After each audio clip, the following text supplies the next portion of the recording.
Donc je ne répondrai pas point par point, notamment au regard de mon histoire personnelle.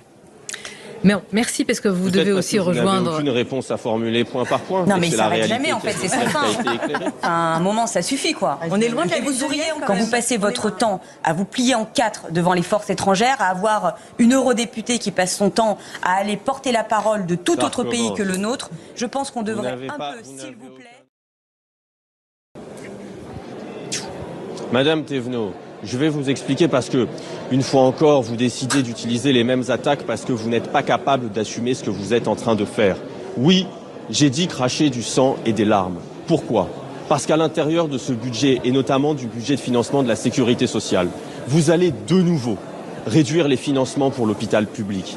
La réalité, c'est que depuis qu'Emmanuel Macron est arrivé, il y a 30 000 lits qui ont été supprimés dans ce pays. La mortalité augmente dans nos urgences. Alors oui, Madame Thévenot, du fait de vos budgets, vous avez du sang sur les mains. Oui, Madame Thévenot, lorsque vous décidez de fiscaliser les indemnités journalières pour les gens qui sont en affection longue durée, il faut que vous assumiez... Non, je le dis très clairement.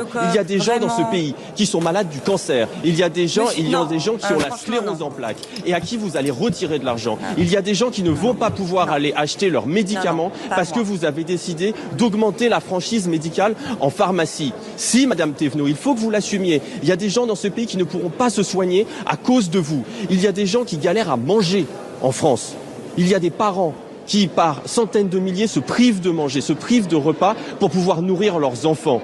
Et vous continuez à faire votre politique au service des plus riches. Que dites-vous aux 18 millions de retraités dont vous allez baisser la pension demain ?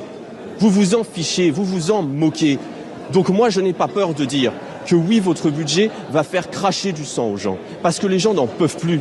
Et la réalité, c'est que vous ne devriez même pas avoir un gouvernement. Vous ne devriez même pas présenter un budget parce que vous avez perdu les élections, que le président de la République que vous soutenez est honni de l'ensemble de la population et qu'il devrait s'en aller. 70% des gens demandent à ce qu'il s'en aille.